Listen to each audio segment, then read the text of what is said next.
नमस्कार दोस्तों, JDS competition में आपका स्वागत है। हम लोगों ने अभी तक हिस्ट्री का एनसीईआरटी हिस्ट्री का पूरा अध्ययन किया। अब हम हिस्ट्री के बाद हम ज्योग्राफी पे शिफ्ट होते हैं 6 to 10। उसमें क्लास 6 की एनसीईआरटी से आज हम शुरू करते हैं चैप्टर नंबर 1, हमारे सौर मंडल में पृथ्वी। यहां से इनिशिएट करते हैं। पहले तो हमें इस पूरे फिगर को पहले से हमने ड्रॉ कर दिया है ताकि समझ ज़्यादा न लगने पाए। ये पूरा का पूरा हमारा सौर परिवार है, ये आप जान लें।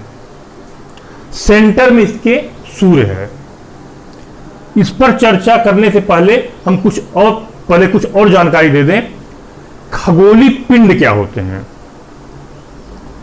सूर्य, चंद्रमा और रात के समय अधिकांश जो तारे जगमगाते रहते, लाखों तारे जो जगमगाते रहते हैं, इनको खगोलीय पिंड कहा जाता है। और जिन खगोलीय पिंडों के पास अपना ऊष्मा और प्रकाश रहता है उनको तारा कहा जाता है। सूर्य भी एक तारा है। अब दो टर्मिनोलॉजी और आप जान लीजिए, ग्रह क्या है, उपग्रह क्या है। ये सारे ग्रह हैं, ये सभी सूर्य का परिक्रमा करते हैं। ऊष्मा और प्रकाश सूर्य से प्राप्त करते हैं, ठीक। और इसके बाद एक टर्मिनोलॉजी और है, उपग्रह।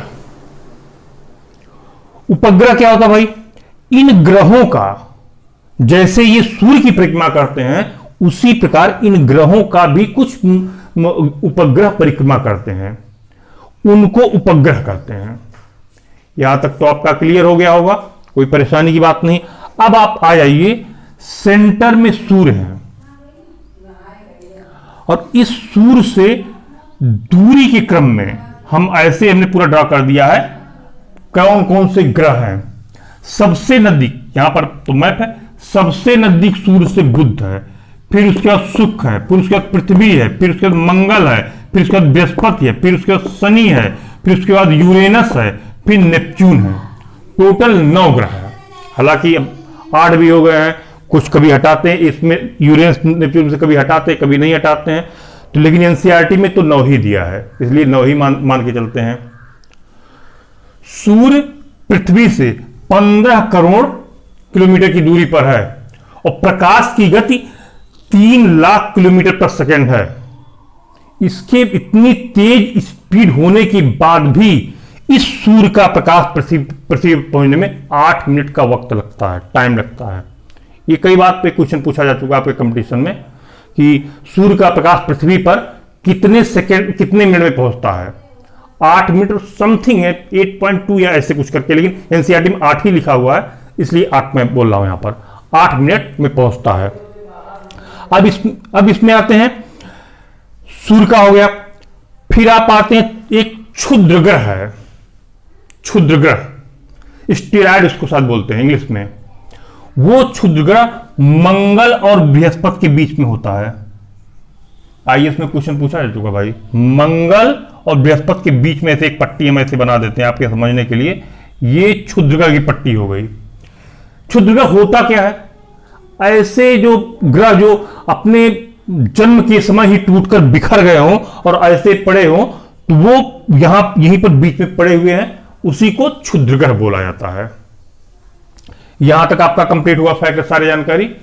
अब इस सौर मंडल का और बता, सौर परिवार का, हमारे सारे ग्रह तो एक दिशा में ऐसे परिक्रमा लगाते रहते हैं। इसमें से खाली 2 ग्रह हैं, एक शुक्र है, दूसरा यूरेनस है, जो बाकी जो चक्कर लगाता है उससे उल्टी दिशा में चक्कर लगाता है। हम जिस ग्रह पर आते हैं, अब इसमें से भाई जितने ग्रह हैं, इसमें से खाली एक ग्रह पर, पृथ्वी पर, जीवन की उपयुक्त दशाएं मौजूद हैं। जो भी जीवन के लिए जो जलवायु चाहिए, हवा पानी, वो यहां पर मौजूद है, इसीलिए यहां पर जीवन संभव। बाकी किसी भी ग्रह पर अभी तक ज्ञात सोर्सेस के मुताबिक जीवन संभव नहीं। हाँ, लेकिन यहां पे आप ये कह सकते हैं, नहीं सर, एलियन जो आते हैं वो कहां से आते हैं? एलियन की जांच हो रही। वो एलियन हम कहते किसको हैं? हमारे ग्रह के अलावा किसी भी दूसरे ग्रह के जो प्राणी हैं, जो भी लिविंग ह्यूमन लाइक स्ट्रक्चर या कुछ भी स्ट्रक्चर लिविंग उनको हम एलियन कहते हैं। जैसे हमारी तरह कुछ भिन्न होंगे, हो सकता है।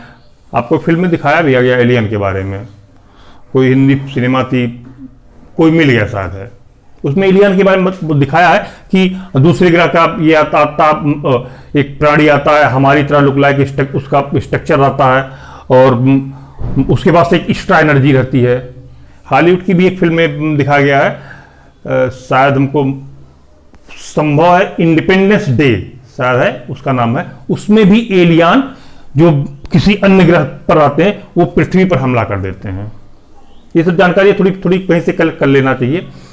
अब यहां पर हम फिर भी हम तलाशते रहते हैं, हमारे जितने साइंटिस्ट हैं वो तलाशते रहते हैं, नासा अमेरिका की जो संस्था वो तलाशती रहती है। अभी जल्दी नासा ने कुछ फुटेज जारी किया कि पृथ्वी के अलावा भी कहीं पर जीवन संभव है, उसके फुटेज आए हुए हैं। तो वो खोजने का प्रयत्न कर रहे हैं कि आखिर में कहां पर जीवन संभव है। देखा जाए भाई, पृथ्वी पे जनसंख्या बहुत ज्यादा हो गई, वायलेंस बहुत ज्यादा होगा, चल के वहीं मकान लेके वहीं रह जाए, ये मामला है। अब पृथ्वी के बारे में थोड़ा जानते हैं। ये ध्रुवों पर चपटी है। इस पृथ्वी का एक उपग्रह है चंद्रमा। दो फैक्ट, अंतरिक्ष से जब भी हम पृथ्वी को देखते हैं तो ये नीली दिखाई पड़ती है। क्यों? पृथ्वी पर 70% पृथ्वी पर पानी है, 30% लैंड है, तो उस पानी की वजह से नीली दिखाई देती है, इसलिए इसको नीला ग्रह भी कहा जाता है। कई बार पूछा जा चुका क्वेश्चन है आपके एग्जामिनेशन में। ये पृथ्वी के बारे में जो समराइज फैक्ट था यहां पे बताया। पृथ्वी का हमने बताया एक उपग्रह है जो कि पृथ्वी की व्यास का 1/4 है। दूसरी बात, और इसमें और खास बात, ये पृथ्वी से 3,84,000 किलोमीटर की दूरी पर है और चंद्रमा का प्रकाश पृथ्वी पर 1.25 सेकंड में पहुंचता है। ये पृथ्वी की बात है। और चंद्रमा पृथ्वी की परिक्रमा 27 दिन 8 घंटे में पूरी करता है। ये चंद्रमा के बारे में हो गया, जो हमारी पृथ्वी का एक उपग्रह है। रात के समय दिखलाई पड़ता है, दिन के समय तो उजाला रहता है, इसका दिखलाई नहीं पड़ता। अब आगे आते हैं, मंदाकिनी किसको कहते हैं?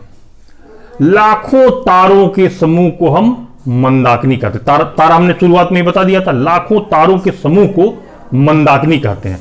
हमारी मंदाकिनी का नाम है आकाश गंगा। सूर्य के सबसे निकट का तारा प्रॉक्सिमा सेंटुरी है। प्रॉक्सिमा सेंटुरी लिख देते हैं, प्रॉक्सिमा सेंटुरी।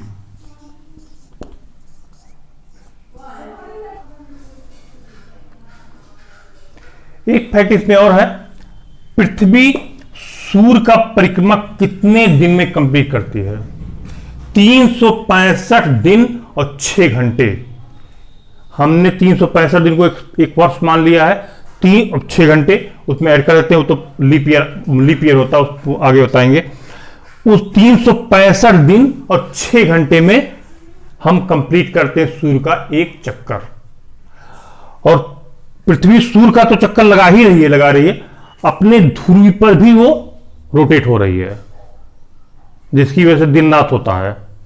और जो पूरा चक्कर एक लगा रही है उसकी वजह से मौसम जो बदल रहा है, कभी ठंडी कभी गर्मी, तो उसका मेन रीजन ये है। आज जो है हमने इस सौरमंडल, बहुत छोटा सा चैप्टर था सौरमंडल में पृथ्वी, और बहुत कम फैक्ट थे इसमें पूरा जितना भी कुछ दिया हुआ है एनसीईआरटी में, हमने पूरा इसको एक डायग्राम बना के ड्रा करके समझाने का पूरा प्रयत्न किया है। अब नेक्स्ट कल सेकंड चैप्टर, लेकिन सेकंड चैप्टर पढ़ने के लिए नहीं है, थर्ड चैप्टर नेक्स्ट स्टार्ट करें कल के वीडियो में। आज के लिए खाली इतना ही। नमस्कार, धन्यवाद।